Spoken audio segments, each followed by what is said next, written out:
Known. हम तो जो सब्जेक्ट पढ़ने वाले हैं वो क्या है, सी सैट, ठीक है ना।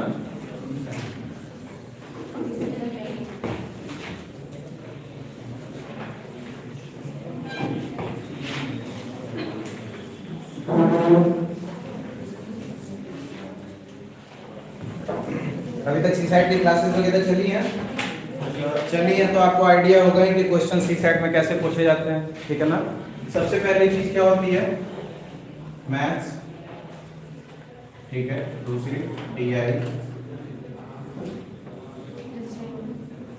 रीजनिंग, ठीक है। कॉम्प्रिहेंशन,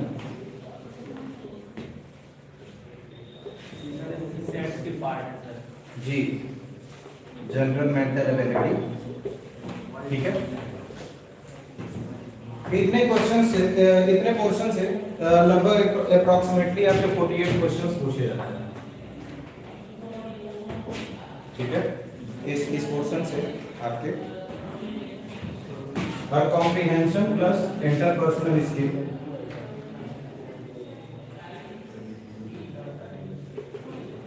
आपका कैरी करता है approximately 24 data interpretation, bar chart diagram के थ्रू आपसे क्वेश्चंस पूछे जाते हैं, ठीक है ना। तो ये सारी चीजें हैं आपकी। और जो लास्ट वन जो आपका बच जाता है, decision making and problem solving, यहाँ से आपके अप्रॉक्सीमेटली 8 क्वेश्चंस बनते हैं, ठीक है ना। तो एग्जामिनेशन पॉइंट ऑफ व्यू से आपका ये एरिया इंपॉर्टेंट हो जाता है, ठीक है। डिसीजन मेकिंग की जब भी हम लोग बात करते हैं तो आप जानते हो कि पब्लिक एडमिनिस्ट्रेशन में अगर जो आप देखोगे तो डिसीजन मेकिंग एक बहुत ही इंपॉर्टेंट रोल प्ले करता है आपके डे टू डे लाइफ में, ठीक है ना। दिन प्रतिदिन लाइफ में डिसीजन मेकिंग, प्रॉब्लम सॉल्विंग, ये क्या होती है, एबिलिटी होती है हमारी, ठीक है ना, कि हम प्रॉब्लम्स को किस प्रकार से देखते हैं, किस प्रकार से सॉल्व करते हैं, ठीक है। रेलेवेंस की अगर जो आप बात करोगे तो सबसे पहली चीज क्या है कि ये डिसीजन मेकिंग आप देख रहे हो सी सैट के अंतर्गत में तो काम करता है, प्लस डिसीजन मेकिंग और प्रॉब्लम सॉल्विंग आपके काम करता है जीएस पेपर 4 में,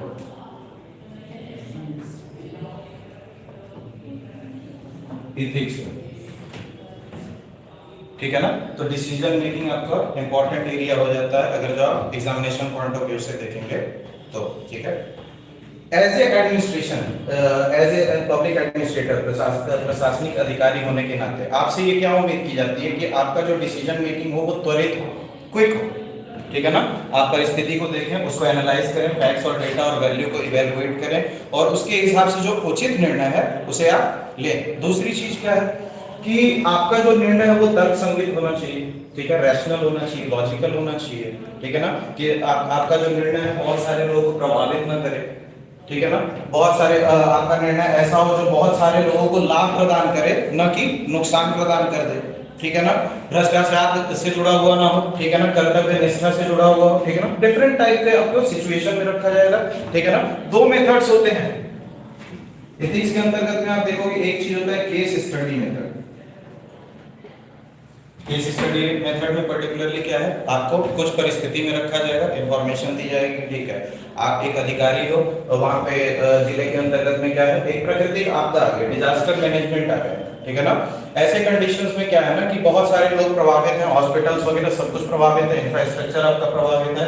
ऐसे कंडीशंस में आप क्या करोगे, सबसे पहले किसकी मदद करोगे, बच्चों की मदद करोगे या फिर माताओं की मदद करोगे, ठीक है ना, या फिर बुजुर्गों की मदद करोगे, या फिर हमारे जो ह्यूमन रिसोर्सेज के इंपॉर्टेंट पार्ट है, मेल पार्ट है, ठीक है ना, उन्हें प्रोटेक्ट करोगे। तो ये क्या होता है, उस समय पे आपको निर्णय लेना है, डिसाइड करना है, निर्णय किस आधार पे होती है।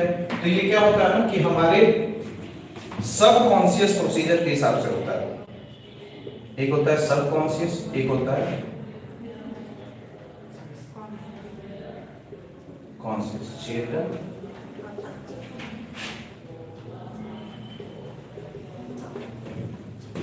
ठीक है। तो अवचेतन क्या होता है, ये सबकॉन्शियस माइंड है, रेगुलरली चल रहा है। जब आप सो जाते हो तो आप देखते हो आपके दिल की धड़कनें चल रही हैं, ठीक है ना। बहुत सारी ऐसी बॉडी एक्टिविटीज हैं जो वर्क कर रही हैं, बहुत सारी ऐसी एक्टिविटी होती है। क्या होता है, साइकिल चलाना एक बार जीवन में सीखते हो, क्या आपको डेली डेली सीखना पड़ता है, नहीं। वो एक्टिविटी सबकॉन्शियसली आप क्या सीखोगे, आप साइकिल पकड़ोगे ऑटोमेटिकली चलाओगे, आंख बंद करके भी चला सकते हो, ठीक है ना, आप समझ रहे हो ना। तो सबकॉन्शियस बिहेवियर पैटर्न होता है कि नॉलेज स्किल के आधार पर होता है कि आप पर्टिकुलरली कैसे कैसे परिस्थितियों का सामना करेंगे, ठीक है ना। अब डिसीजन मेकिंग को जब भी आप देखोगे तो दो चीजें सबसे ज्यादा इंपॉर्टेंट होती है, ठीक है ना। ये क्या है, आपका आंसर क्विक होना चाहिए और रैशनल होना चाहिए, त्वरित और तर्कसंगत सबसे पहले, ठीक है ना।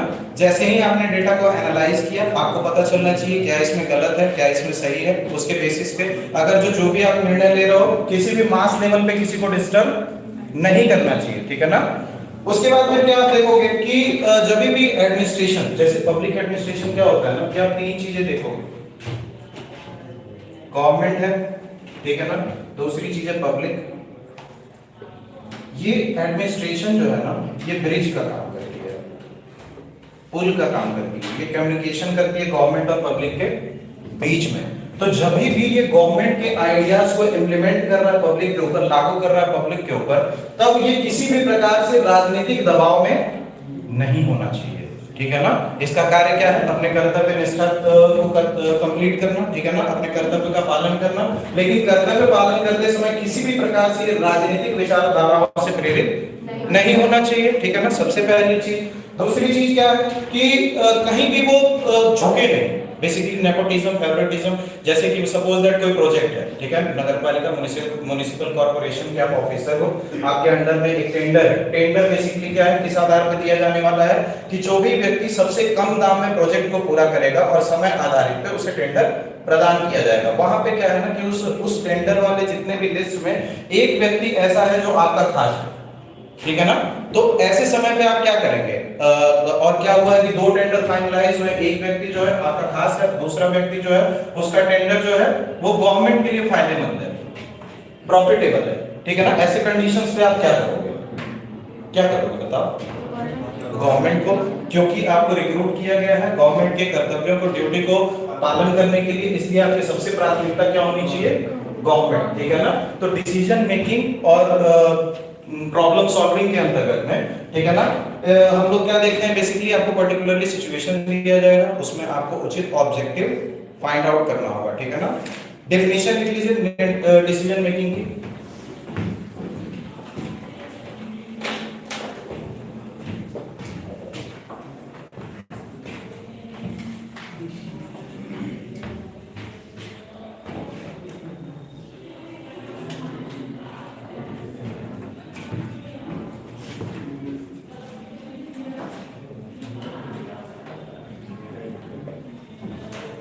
निर्णय लेना, निर्णय लेना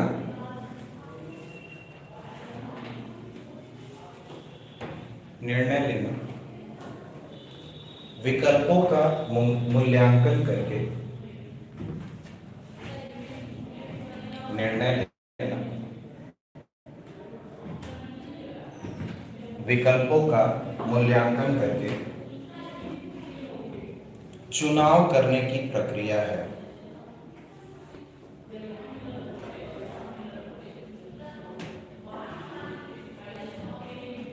चुनाव करने की प्रक्रिया है। इसमें प्रत्येक विकल्प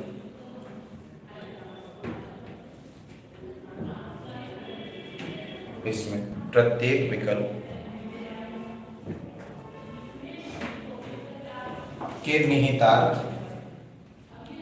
निहितार्थ परिणामों की समझ के साथ साथ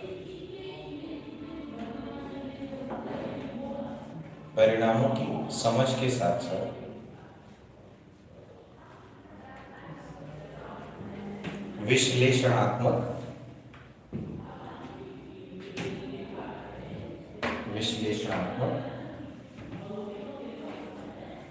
और आलोचनात्मक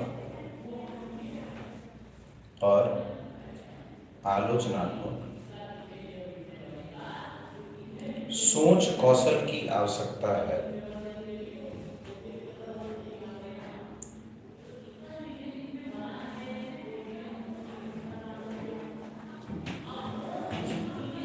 सोच कौशल की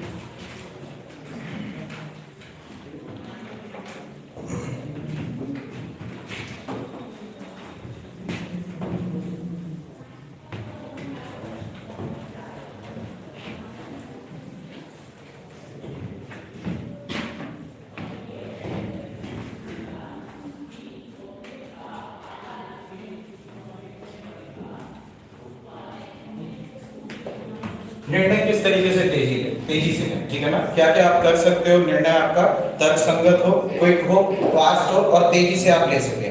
तो सबसे पहली चीज जो आप कर सकते हो ना,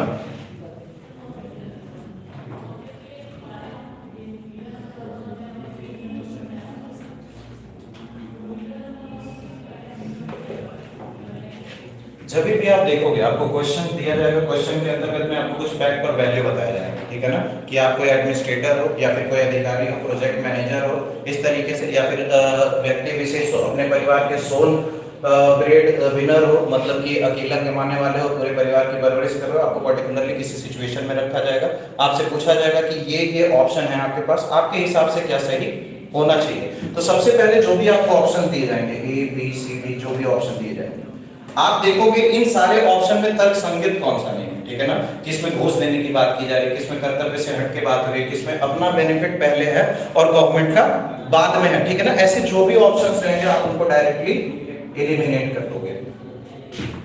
समझ रहे हो आप ना। सबसे पहले जितने भी आपके पास विकल्प हैं, विकल्पों को आप कम करोगे, ठीक है ना। विकल्प आपके पास कम होंगे, जैसे कि यूपीएससी की प्रिपरेशन कर रहे हो, अब आप सोचोगे कि मैं लेखपाली भी भर लूं, ठीक है ना, टीचर भी बन जाऊं, सीटेट की भी तैयारी कर लूं, उसके बाद फिर अन्य चीजें भी कर लूं, तो आप कभी भी यूपीएससी नहीं कर पाओगे, ठीक है ना। क्योंकि 10 तरफ अगर जो आपके ध्यान रहेंगे ना, तो आपका जो वर्क है, ठीक है ना, वर्क है, टाइम और एनर्जी, दो चीजें होती हैं, ठीक है ना सर। जो इसको फोकस करना सीख लिया ना, ब्रह्मांड में जो चाहेगा वो होगा। आप समझ रहे हो ना। जैसे कि आपका जो भी गोल है, अगर जो उससे रिलेटेड टाइम और एनर्जी इन्वेस्ट कर रहे हो, उससे रिलेटेड लोगों से जाकर के मिल रहे हो, उससे रिलेटेड बुक्स पढ़ रहे हो, उससे रिलेटेड क्वेश्चन सॉल्व कर रहे हो, ऑब्वियसली आप सेलेक्ट होगे, ठीक है ना। लेकिन आपका गोल है यूपीएससी, लेकिन आप कुछ और कर ले रहे हो, 2 दिन कुछ और कर रहे हो, 3 दिन कुछ और कर रहे हो, 4 दिन कुछ और कर रहे हो, तो आपको जब अगर जो आप कंसिस्टेंटली एक गोल पे वर्क नहीं करोगे, तो आप प्रॉपर्ली उस एरिया में डेवलप नहीं कर पाओगे, ठीक है ना। आपकी पर्सनैलिटी वो बार बार नहीं खोजेगी, मंकी माइंड हो जाओगे, जैसे ही आप बैठोगे आपका दिमाग कहीं ना कहीं और लेकर के जाएगा। तो विकल्पों को कम करना सबसे पहले प्राथमिकता आपकी होनी चाहिए। आप समझ रहे हो ना। सेकंड ऑप्शन क्या होता है,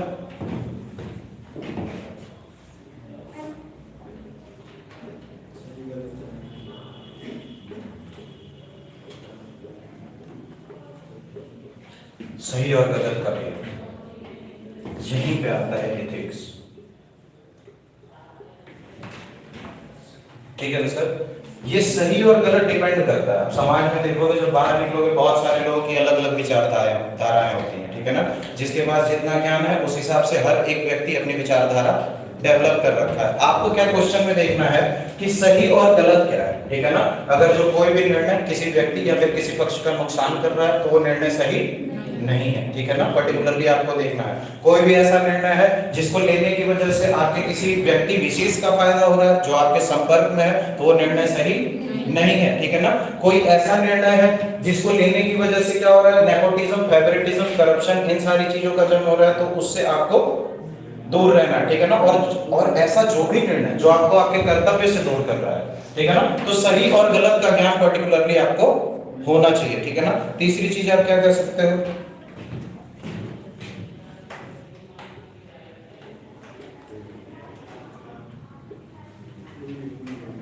आत्मविश्वास। ये किस आधार पर डेवलप होता है सर, एक्सपीरियंस के।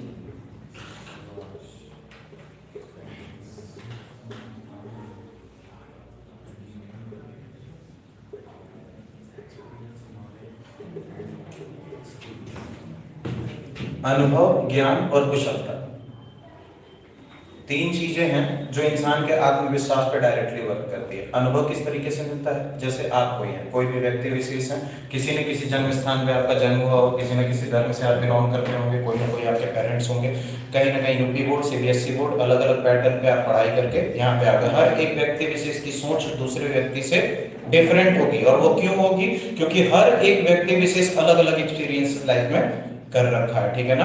कोई रिच होगा, कोई मिडिल क्लास होगा, कोई पुअर होगा, उस हिसाब से एक्सपीरियंसेस डिफर करती हैं, ठीक है ना। ज्ञान किससे डेवलप होता है,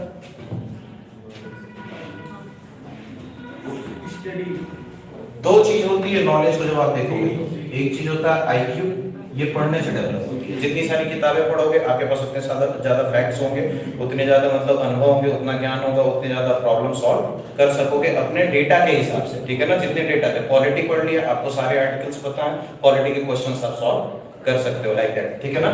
फिर उसके बाद फिर क्या चीज, दूसरी चीज होती है ईक्यू, इमोशनल इंटेलिजेंस, सहानुभूति, परानुभूति, सत्यनिष्ठा, ये सारी चीजें जो इंटरनल आपकी कैरेक्टर को शो करता है, ठीक है ना। आंतरिक रूप से आप किस प्रकार से सोसाइटी को देखते हो, ठीक है। सपोज दैट आप एक मजिस्ट्रेट हो, ठीक है ना। जिले स्तर पे आपको जिम्मेदारी दी गई है, ठीक है। आपको डेली बेसिस पे पॉलिटिकल मीटिंग्स को अटेंड करना पड़ रहा है। आपको पता है आपके पास एक केस है, आपको पता चला बहुत ज्यादा दूर गांव में एक व्यक्ति विशेष रह रहा है, ठीक है ना। उस गांव से बस स्टॉप की दूरी 3 घंटे की है, आप समझ रहे हो ना। जो व्यक्ति विशेष है उसके गांव से बस स्टॉप की दूरी 3 घंटे की है, उसे पैदल जाकर के वहां पे कोई साधन नहीं जाता है, समझ रहे हो आप ना। वो गांव से आ रहा है, उसके बाद डिस्ट्रिक्ट मजिस्ट्रेट ऑफिस में बैठ रहा है, ठीक है ना। आप एक इंपॉर्टेंट मीटिंग में बिजी हो, आपको इन्फॉर्म किया गया सर एक व्यक्ति विशेष है, उसके गांव में ऐसी ऐसी चीजें हैं। वो क्यों रखा है, क्योंकि उसके गांव का जमींदार जबरदस्ती उसकी जमीन हड़पना चाह रहा है, ठीक है ना। आप डिस्ट्रिक्ट मजिस्ट्रेट हो, आपको इंफॉर्मेशन मिली, लेकिन क्या है कि आप एक मिनिस्ट्रियल मीटिंग में बहुत ज्यादा बिजी हो, और जैसे ही इस मीटिंग को खत्म करोगे आपको नेक्स्ट वीडियो कॉन्फ्रेंसिंग में जाना है, ठीक है ना।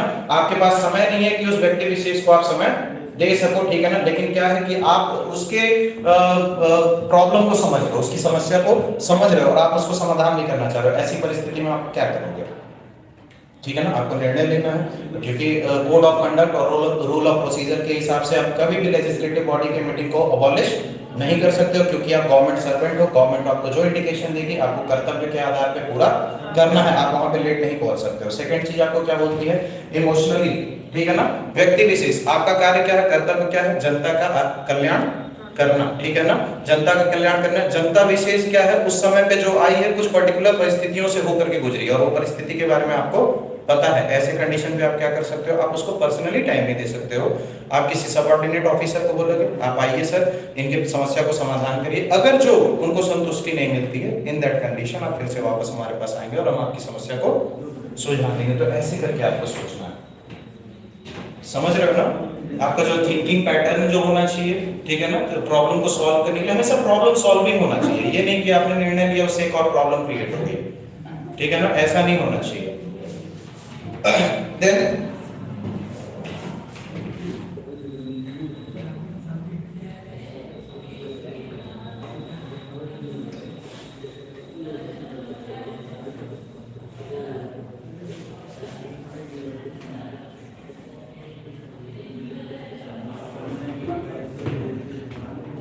कहते हैं समय बहुत एक अलग आयाम है, ठीक है ना।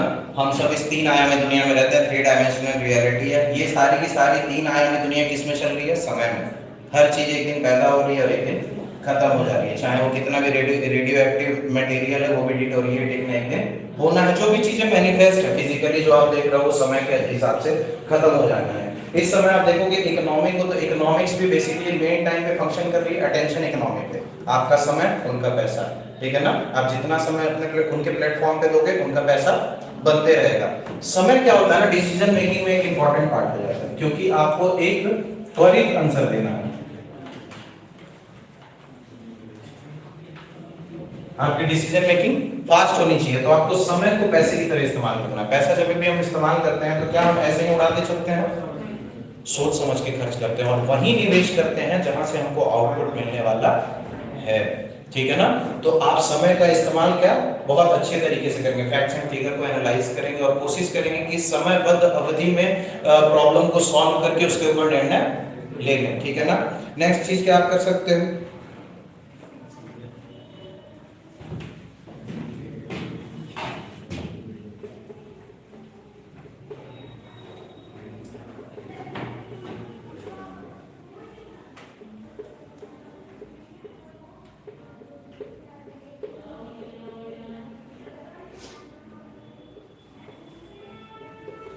लास्ट क्या निर्णय लेने की अनिवार्यता को समझें। बहुत सारे आप क्वेश्चंस में देखोगे एक ऑप्शन दिया रहेगा कि ऐसे कंडीशन पे आप क्या करोगे, तो एक ऑप्शन दिया रहेगा आप कुछ नहीं करोगे, आप न्यूट्रल रहोगे, आप देखोगे वहां से हट जाओगे, ठीक है ना। ऐसे करके ऑप्शंस रहेगा, तो ऐसे ऑप्शन से आपको चुनना है, आपको निर्णय लेना है। आपका चयन इसी के लिए हुआ है, आप समझ रहे हो ना। अब सिविल एस्पिरेंट्स के हिसाब से, अगर जो सिविल सर्विसेज एग्जामिनेशन के हिसाब से अगर जो देखा जाए तो डिसीजन मेकिंग और प्रॉब्लम सॉल्विंग के अंतर्गत जो कैंडिडेट से जो एक्सपेक्ट किया जाता है आयोग के द्वारा कि मैक्सिमम क्या है, सिर्फ 8 क्वेश्चंस आपको आने हैं, ठीक है ना। इसके अंतर्गत में 8 क्वेश्चंस, और सबसे बेस्ट चीज क्या होती है इसमें, ये जो 8 क्वेश्चंस रहते हैं इनमें नेगेटिव मार्किंग नहीं होती है। क्यों? क्योंकि इसमें एक या फिर 2 ऑप्शन सही होने की संभावनाएं होती हैं। समझ रहे हो आप ना? तो ये आपके लिए प्लस पॉइंट है, क्योंकि आप सीसेट जानते हो, सीसेट एक ऐसा पेपर है 33% क्वालिफाइंग है। अगर जो ये 8 क्वेश्चन के ऊपर आपके ऊपर कमांड हो जाएंगे तो आपको मिनिमम क्वेश्चंस मैथ्स और रीजनिंग में करने पड़ेंगे। तो ये आर्ट्स बैकग्राउंड वाले लोगों के लिए बेनिफिशियल हो जाता है। जो साइंस बैकग्राउंड से उनकी मैथ्स तो थोड़ी ठीक ठाक होती है, कोई दिक्कत नहीं है, समझ रहे हो, मैथ्स रीजनिंग ठीक है। लेकिन आर्ट्स वालों को दिक्कत होती है, तो आर्ट्स वाले इस एरिया में गेम कर सकते हैं, ठीक है ना। कभी कभी ऐसा होता है आपको कॉम्प्रिहेंशन यानी कि पैराग्राफ दे दिया जाएगा, उसमें इंफॉर्मेशन देंगे, उसके आधार पे 4 ऑप्शंस देंगे और आपको सटीक उत्तर चूज करना पड़ेगा, ठीक है ना। तो हम लोग एग्जांपल्स के हिसाब से देखेंगे, ठीक है ना। एक एग्जांपल लिखिए, देखिए, आप एक समयबद्ध परियोजना संभाल रहे हैं। क्वेश्चन है, आप एक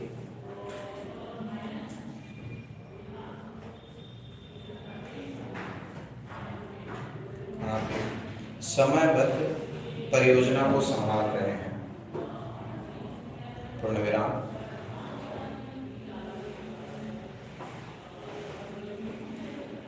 प्रोजेक्ट समीक्षा बैठक के दौरान,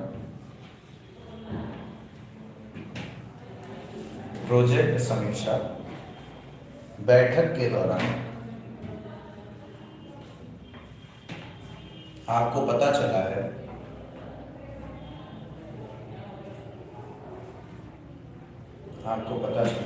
कि टीम के सदस्यों में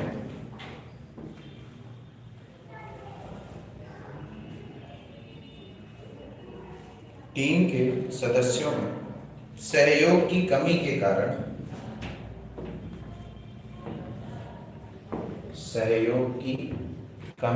कारण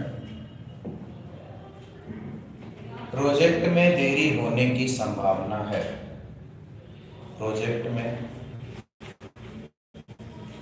देरी होने की संभावना है।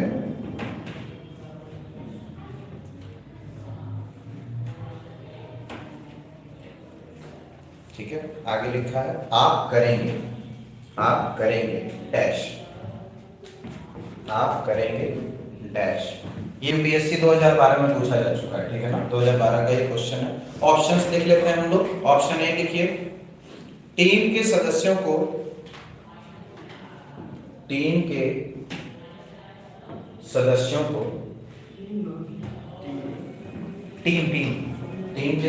को उनके सहयोग के लिए चेतावनी देंगे।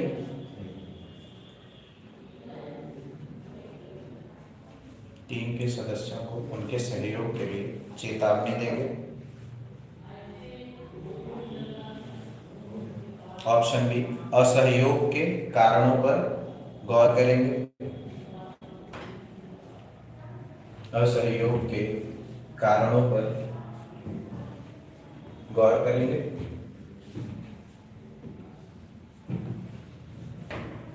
ऑप्शन सी, टीम के सदस्यों के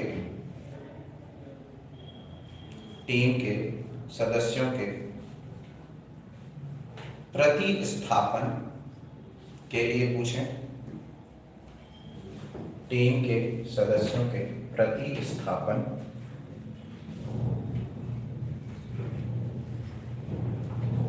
के लिए पूछें। ऑप्शन डी, कारण बताते हुए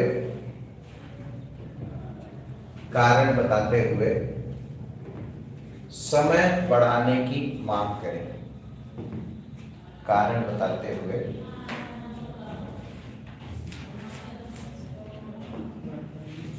समय बढ़ाने की मांग करें। 4 ऑप्शंस मिले, ठीक है।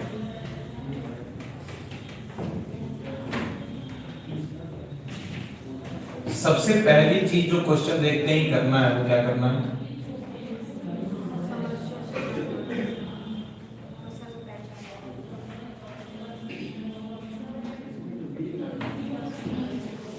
ठीक है। समझदार तो है, 15 मिनट में इतना तेज, सही है यार। ठीक है, डिस्कस करते हैं। बी ऑप्शन ही होगा, सही है आप लोग, बिल्कुल सही है, ठीक है ना। इसके अंतर्गत में क्या है ना, जब भी क्वेश्चंस आपके सामने रहेंगे, क्वेश्चन का टाइप आप देख रहे हो, क्वेश्चन का टाइप सबसे पहले क्या करना है आपको, समस्या को खोजना, ठीक है ना। क्वेश्चंस आप रीड करोगे तो समस्या यहाँ पे क्या है, आपसी सहयोग, है ना। क्वेश्चन देखने पे लग रहा है कि प्रोजेक्ट पूरा हो जाता अगर जो सब में अच्छी बनती तो, आप समझ रहे हो ना। तो समस्या बेसिकली क्या है, आपसी सहयोग। सेकंड चीज जो आपको करनी है,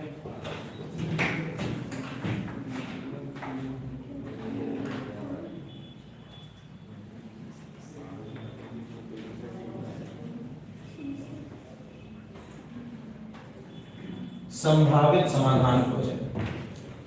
सहयोग नहीं है, उसका समाधान क्या हो सकता है, आपसी सहयोग को बढ़ाना। आपसी सहयोग किस प्रकार से बढ़ेगा, जब सब लोगों में कम्युनिकेशन अच्छी होगी, बातचीत अच्छी होगी। अगर जो कम्युनिकेशन के बाद भी नहीं आपसी सहयोग बढ़ रहा है, तो वहां पे एक सुपरवाइजर की जरूरत होगी, एक लीडर की जरूरत होगी, जो दोनों पक्षों के बीच में आए मतभेदों को दूर करके और दोनों में आपसी सहमति बनाए, ताकि दोनों आपस में मिलजुल करके ज्यादा प्रोडक्टिविटी दे सके। तो ये कुछ ही उपाय लग रहा है आपको कि क्या झगड़ा करना। बेसिकली आप क्या करोगे, अगर जो ये एक टीम है, ठीक है ना, एक एक ऑप्शन को हम डिस्कस करेंगे। थर्ड चीज है, जो भी बुरे निष्कर्ष होंगे उन्हें छोड़ दें।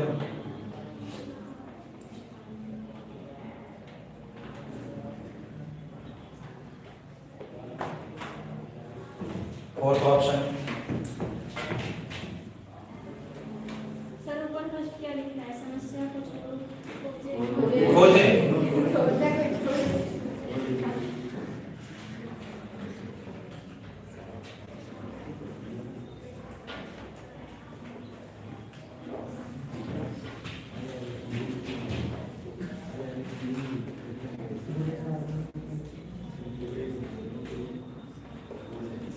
पहला स्टेप है समस्या को खोजें, दूसरा है संभावित समाधान खोजें, ठीक है ना, बुरे साधनों को छोड़ें, सर्वोत्तम समाधान चुनें, और लास्ट है अंतिम विकल्प है। इन सारी चीजों को आपको ध्यान में रखना है जब भी आपको डिसीजन मेकिंग के क्वेश्चंस करने हैं। तो अब क्वेश्चंस में सबसे पहला ऑप्शन जो अगर जो आप देखोगे तो वो क्या है, टीम के सदस्यों को उनके सहयोग के लिए चेतावनी देंगे, ठीक है ना। ये क्या दिखाता है, आपका ऑटोक्रेटिक बिहेवियर दिखाता है कि आप एक तनाशाह टाइप के लीडर हो। आप देख रहे हो कि प्रोजेक्ट में पर्टिकुलरली काम समय पे नहीं हो पा रहा है, तो आप क्या इंडिकेशन दे रहे हो कि नहीं आपको ऐसे नहीं ऐसे काम करना है, अगर जो नहीं करोगे तो आपके प्रति कार्रवाई की जाएगी। तो ये आपके ऑटोक्रेटिक बिहेवियर को दिखा रहा है, जो कि अच्छा नहीं है, ठीक है ना। तो इस ऑप्शन को आप पहले एलिमिनेट कर दोगे। ऑप्शन सी देखेंगे हम लोग, टीम के सदस्यों के प्रतिस्थापन के लिए पूछें। प्रतिस्थापन मतलब आप चेंज कर रहे हो कि उन टीम मेंबर्स को मतलब हटा करके दूसरे टीम मेंबर्स को लेकर के आ रहे हो। अब क्या है बेसिकली, हाँ समय और ज्यादा बेसिकली, हाँ, क्योंकि टीम का मतलब क्या होता है, आपने टीम तभी बनाई जब उस टीम में उसी विचारधारा के लोग हैं। आप समझ रहे हो ना कि आपस में उनकी बन रही थी, ठीक है। पर्टिकुलरली टीम आप दो चीज के आधार पर बनाते हो, आपसी कम्युनिकेशन के आधार पे, और दूसरी चीज होती है स्पेशलिटी,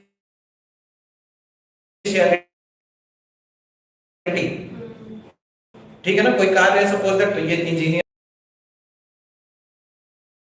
आप एलिमिनेट करते हो, यहाँ पे दूसरे मेंबर आएंगे, नंबर्स को फिर से कोऑर्डिनेट करने की जरूरत पड़ेगी कि नहीं, वो प्रोसीजर को और ज्यादा लेंथी कर सकता है। दूसरी चीज, और ये टीम को जब आप चेंज करोगे ना, तो ये अन्य टीम मेंबर्स पे बुरा प्रभाव डालता है, ठीक है ना, उनके स्पिरिचुअल पे, ठीक है ना, कि हम अच्छा इनको हटा दिया तो हमें भी हटा सकता है, तो कार्य करें ना ऐसे करके एक्सक्यूजेस वगैरह ये रखोगे नहीं, तो ऑब्वियसली ऑप्शन बी आपका सही होगा, ठीक है ना। ऑप्शन बी यहाँ पे आप करेक्ट करोगे। उसके बाद दूसरी चीज डिसीजन मेकिंग पे हुआ। अब है प्रॉब्लम सॉल्विंग, यानी कि समस्या का समाधान।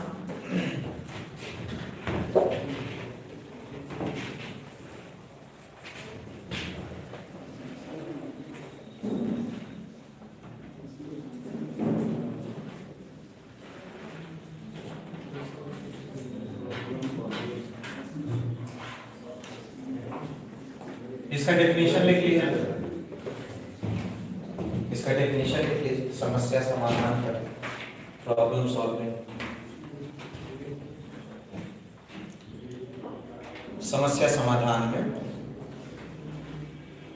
समस्या समाधान में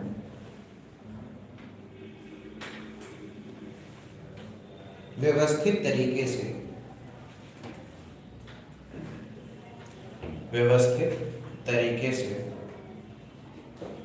समस्याओं को पहचान करना,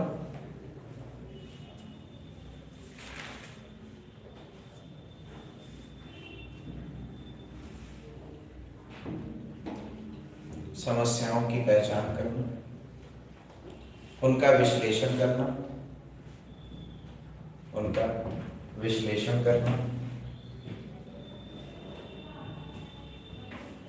और उनका समाधान करना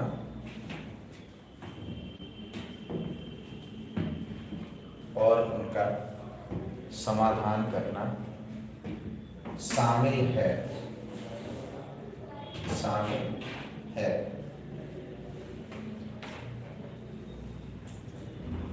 ठीक है, पूर्ण विराम। इसके लिए अक्सर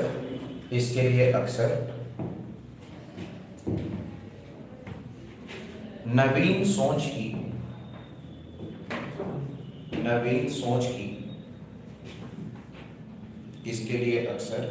सोच की और सीखी गई अवधारणाओं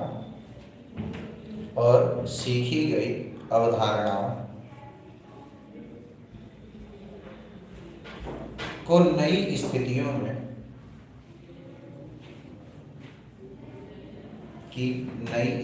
में लागू करने की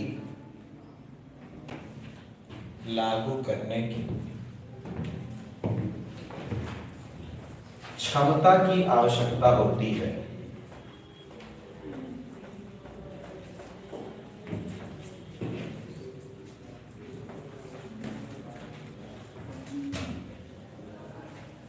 प्रॉब्लम सॉल्विंग डेली लाइफ में आप सब लोग करते हो, है ना? तो मम्मी पापा से बहस हो जाती है तो आप उसको भी सॉल्व करते हो, दोस्तों से झगड़ा हो जाता है वो भी सॉल्व करते हो, फेल हो जाते हो उसको भी सॉल्व करते हो। सारी प्रॉब्लम्स है, चैलेंजेस है।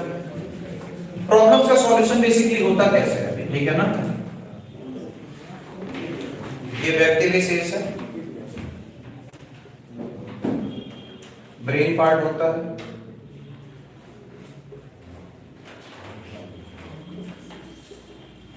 अनकॉन्शियस और सबकॉन्शियस और सुपर कॉन्शियस, जो भी आप बोल सकते हो।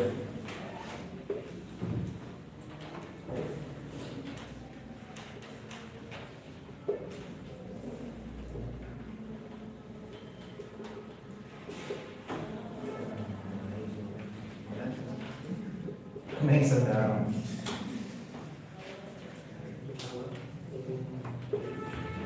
किसी भी व्यक्ति का निर्माण किस प्रकार से होता है? जो भी व्यक्ति विशेष है, जो भी है, आप, मैं या फिर जो भी है, ठीक है ना? शरीर और दिमाग दो चीजें हैं, ठीक है ना? Body and brain. बॉडी सबकी डिफरेंट होती है, कोई लंबा है, छोटा है, कोई काला है, कोई गोरा है, different type of DNA structure के ऊपर अकॉर्डिंग होती है, ठीक है? जैसे आपके माता पिता है, वो सारी चीजें आप इनहेरिट करके आओगे। ब्रेन की जब हम बात करोगे, ब्रेन एक ऐसा पार्ट होता है ना कि साइंटिफिक स्टडी के हिसाब से जितने भी बच्चे होते हैं प्राइमरीली अगर जो देखा जाए, सबके ब्रेन स्ट्रक्चर, ब्रेन इकोलॉजी लगभग सेम होते हैं, ठीक है ना? मतलब कि दिमागी रूप से हम लोग अलग नहीं है। ये डिपेंड करता है आपके दिमाग का ग्रोथ, कि आप कैसी एक्सपीरियंस कर रहे हो जिंदगी में, ठीक है ना? ब्रेन को जब आप स्टडी करोगे, एक चीज होता है कॉन्शियस यानी कि चेतन। अभी जो आप चीजें देख रहे हो, सुन रहे हो, समझ रहे हो, ये सारी चीजें रिकॉर्ड हो रही है, ठीक है ना? ये 128 बीट पर सेकंड के हिसाब से रिकॉर्डेड हो रही है, ठीक है ना? लेकिन आप कंप्लीट फोकस नहीं कर रहे हो। अभी और भी दिमाग को या तो पराठे के बारे में सोच रहा हो, मम्मी से डांट के बारे में सोच रहा हो, आप समझ रहे हो ना? तो आपको सिर्फ मुझे सुनने में 40 बीट पर सेकंड की आवश्यकता है, ठीक है ना? और ध्यान से सुनने में 80 बीट पर सेकंड की। जब से आप चल लोगे, क्या होगा? आ जाए, मेडिकल इमरजेंसी आ जाए, ऐसे परिस्थिति में आपको वर्क करना पड़े, तो आपका अप्रोच कैसा होगा चाहिए? प्रॉब्लम सॉल्विंग आप किस प्रकार से हो पाओगे? तो एक दिन में कुछ भी नहीं होता है कि अभी आज मैं आपको उठाया, डिस्ट्रिक्ट मजिस्ट्रेट बना दिया तो आप पूरा जिला संभाल लोगे, ऐसा कुछ भी नहीं। आपको प्रॉपर्ली ट्रेनिंग, नॉलेज और हर एक चीज की आवश्यकता होगी, इक्विपमेंट की आवश्यकता होगी, जिससे आप अपने निर्णय को ले सकें। क्या होता है ना, कॉन्शियस और अनकॉन्शियस पैटर्न कैसे काम करता है? ये जो अनकॉन्शियस होता है ना, ये क्या होता है? ये बिहेवियरिंग पैटर्न होता है, ये सेम होते जाता है हमारे। जो भी आप कॉन्शियसली देख रहे हो, परमानेंटली 24 घंटे जो भी आप देख रहे हो ना, वो रिकॉर्ड होते जा रही है, ऑलरेडी रिकॉर्ड होते जा रही है। आपको याद रहे या फिर ना याद रहे, और उसी आधार पे आप एक्शन लेते हो। क्या होता है ना, गुस्सा कैसे आता है? एंगर मैनेजमेंट जब भी आप देखोगे, कभी कभी ऐसा होता है ना कि हमारी अपने पापा से, चाहे पेरेंट्स से, चाहे दोस्तों से बहस हो जाती है, बाद में हम रिग्रेट करते हैं, अरे यार नहीं होना था, लेकिन अब तो वो हो गया। तो जब वो नहीं होना था तो फिर हुआ कैसे? क्योंकि सबकॉन्शियसली सेव्ड था, ठीक है ना, सबकॉन्शियस पैटर्न है हमारा। आप पहले से ही सोच रखे हो। एंगर मैनेजमेंट भगवत गीता के अंतर्गत में आप जब देखोगे कि जो डिसीजन मेकिंग प्रोसेस के बारे में जो बताया गया है, तो डिसीजन मेकिंग, कोई भी व्यक्ति जो भी है, जो भी कार्य कर रहा है, उसके लिए वो दोषी नहीं है, वो उसके द्वारा नहीं किया जा रहा है। आप समझ रहे हो ना? डिसीजन मेकिंग की जब आप बात करोगे भगवत गीता के अंतर्गत में, तो ये कहा गया है कि आपने जब क्रोध किया, ये जो क्रोध किया इसमें आपकी कोई गलती नहीं है। ये सेट था कि अगर जो मेरे साथ ऐसी स्थिति होगी, कोई व्यक्ति विशेष मुझे गाली देगा या अपशब्द कहेगा तो मुझे क्रोध आएगा, कोई अगर जो मुझे थप्पड़ मार देगा तो उसकी प्रतिक्रिया मैं दूंगा। वो सबकॉन्शियस पैटर्न है मेरा। आप समझ रहे हो? कोई आपको मारेगा तो ऑटोमेटिकली हाथ उठ जाएगा। आप समझ रहे हो ना? एक एग्जांपल दे रहा हूं, ठीक है ना? ये एक सबकॉन्शियस पैटर्न, ठीक है। एंगर के अंतर्गत में क्या, लेकिन क्या है ना कि जैसे ही जब आपने इस क्रिया को प्रतिक्रिया में बदला, उसके बीच में एक छोटा सा नैरो गैप होता है। कॉन्शियस होता है इंसान, जस्ट एक्शन करने के पहले आप कॉन्शियस होते हो। अगर जब वहां पे आपने परफेक्टली ये डिसाइड कर लिया कि क्या सही है क्या गलत है, मैं क्रोध करूंगा, इसके मतलब रिजल्ट अच्छे नहीं होंगे, और क्रोध नहीं करोगे। भले से सामने वाले का बर्ताव आपके हिसाब से नहीं है, जो आप चाहते हो उस हिसाब से नहीं है, लेकिन आपको क्रोध नहीं आएगा। आप समझ रहे हो ना? क्योंकि सब कॉन्शियसली आपने फीड कर लिया कि सामने वाला व्यक्ति विशेष किसी भी प्रकार का आचरण रखेगा, मैं अपना आचरण नहीं खराब करूंगा। ये होता है decision making on the value, ठीक है ना? वैल्यू के आधार पर आप डिसीजन मेकिंग जब कर रहे हो, प्रॉब्लम सॉल्विंग जब कर रहे हो, ठीक है ना? एक क्वेश्चन लिखिए। एक क्षेत्र भयंकर बाढ़ से प्रभावित, एक जिला मजिस्ट्रेट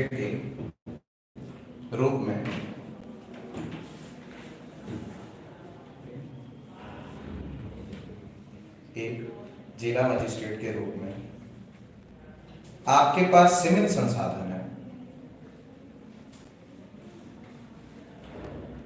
आपके पास सीमित संसाधन है, ठीक है? और मेरा निम्नलिखित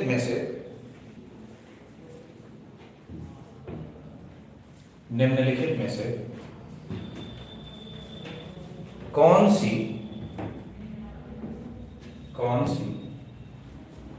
तत्काल प्राथमिकता होनी चाहिए? कौन सी तत्काल प्राथमिकता होनी चाहिए?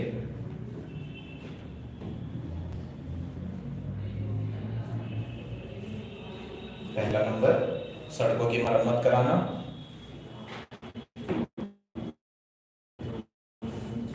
सड़कों की मरम्मत कराना।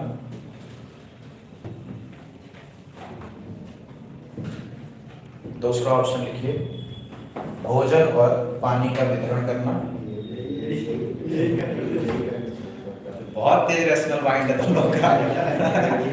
मैथ्स ज्यादा लगा रहे हो क्या? भोजन और पानी वितरित करना, ठीक है। ऑप्शन सी, घरों का पुनर्निर्माण।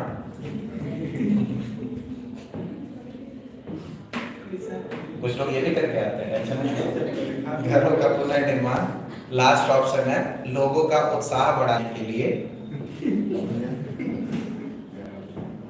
लोगों का उत्साह बढ़ाने के लिए मनोरंजन का आयोजन करना, ठीक है। मनोरंजन का आयोजन करना, ये भी बुरा ऑप्शन नहीं है। आप किसी विकट परिस्थिति में हो, ठीक है ना, तो उस समय आपको कुछ नहीं समझ में आ रहा, बार बार नहीं करना, कहोगे भाई सब कुछ छोड़ो आओ पहले मजे करते हैं, ठीक है। तो ऐसा अधिकारी नहीं चाहिए, ठीक है। तो ऑप्शन बी होगा, आपको भी दिख रहा है कि प्राइमरी नीड्स क्या होती हैं।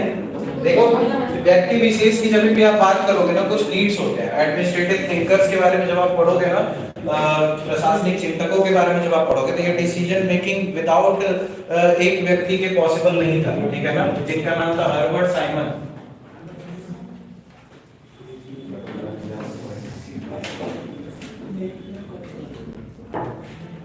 पब्लिक एडमिनिस्ट्रेशन की जब भी बात करोगे, लोक प्रशासन की जब भी बात करोगे, लोक प्रशासन में सबसे पहले अगर जो डिसीजन मेकिंग के रेलेवेंस को कोई समझा था तो व्यक्ति कौन था? Herbert Simon. इस समय आर्टिफिशियल इंटेलिजेंस, कंप्यूटर ब्रेन और जितनी भी टाइप ऑफ मशीन लर्निंग आप देख रहे हो, इसी व्यक्ति की इंस्पिरेशन है। जितनी भी टेक्नोलॉजिकल रिफॉर्म्स आप देख रहे हो, ये computer brain, AI, artificial intelligence, machine learning, ये सारी जितनी भी चीजें आप देख रहे हो इस समय करंट वर्ल्ड ऑर्डर में सबसे पहले यही व्यक्ति विशेष इसके ऊपर विचारधारा लेके आया था कि कंप्यूटर का ब्रेन किस प्रकार से वैसे निर्णय ले सकता है जैसे कि एक व्यक्ति विशेष लेता है। तो हम लोगों ने देखा कि कंप्यूटर और ये इंसान, ठीक है ना, ये जो व्यक्ति विशेष है, ये कंप्यूटर क्या है, किस आधार पर डिसीजन ले रहा है? फैक्ट्स के आधार पे। आप डालोगे 2 + 2 कितना होता है, कंप्यूटर पटाख से बताएगा 4। इससे अगर जो पूछे 2 + 2 कितना होता है तो हो सकता है ये 5 भी बता सकता है, अगर जैसे पता ना हुआ तो। एग्जैक्टली, वहां पे एरर होने के चांसेस हैं नहीं। आप समझ रहे हो ना? आप यहाँ पे समझना, दोनों चीज को समझना, लीडरशिप क्वालिटी, एक प्रशासनिक अधिकारी में और एक मैनेजर में क्या अंतर होता है, आपको तुरंत समझ में आ जाएगा। कंप्यूटर है, ठीक है ना, कंप्यूटर किस आधार पर डिसीजन ले रहा है? फैक्ट्स के आधार पे। जो डेटा आपने क्या उसमें डाला, studio.and onio.and प्रोग्रामिंग करी कि ठीक है कि जो भी 2 पेपर है हमारे पास, एक रेड है और एक ग्रीन है, अगर जो रेड पेपर आ रहा है तो उसको बीच से काट दो, ठीक है ना, ग्रीन पेपर आ रहा है तो उसे आगे पास कर दो। तो कंप्यूटर में आपने प्रोग्रामिंग कर दी, वो जितने भी रेड पेपर होंगे वो कट करते हुए उसको आगे भेज देगा और जितने भी ग्रीन पेपर होंगे उनको साइड कर देगा, उसमें एरर होने की संभावना नहीं होगी। लेकिन इंसान होगा, एक पहले काटते जाएगा, ग्रीन करते जाएगा, थक गया, पता चला नींद आ रहा है, पता चला ग्रीन को काट दिया, रेड को रख दिया, ऐसे करके हो सकता है चांसेस। आप समझ रहे हो ना? तो इंसान ना कंडीशनिंग पे डिपेंड करता है, कॉन्शियस सबकॉन्शियस पैटर्न पे डिपेंड करता है। कंप्यूटर क्या करता है? फैक्ट्स के आधार पे। मैनेजर जो होते हैं, मैनेजर जो डिसीजन मेकिंग और प्रॉब्लम सॉल्विंग करते हैं वो फैक्ट्स के आधार पे करते हैं। अगर जो देखे आपकी फैक्ट्री कोई प्रोडक्शन कर रही है, उस फैक्ट्री की वजह से पर्यावरण का नुकसान हो रहा है तो दैट डजंट मैटर, आपके फैक्ट्री को क्या चाहिए? पैसा चाहिए। अगर जो आप मैनेजर हो तो आप प्रोडक्टिव वे में, अगर जो आप गूगल के सीईओ हो तो आप उसको पैसे चाहिए, आपका ज्ञान नहीं चाहिए, बैठ के आपके प्रवचन नहीं सुनने हैं आपको, ठीक है ना, उसको मनी चाहिए, उसकी कंपनी को आप आगे बढ़ाओ, प्रोडक्टिव चाहिए। तो मैनेजर क्या होते हैं? जो फैक्ट्स और रैशनल लेवल पे डिसीजन मेकिंग करते हैं, ठीक है ना।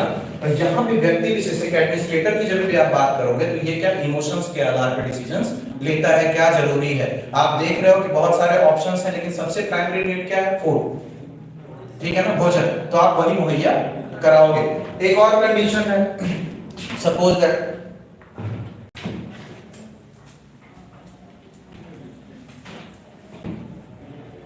सर आप हो डिस्ट्रिक्ट मजिस्ट्रेट, ठीक है ना, आपके शहर में आगे प्राकृतिक आपदा,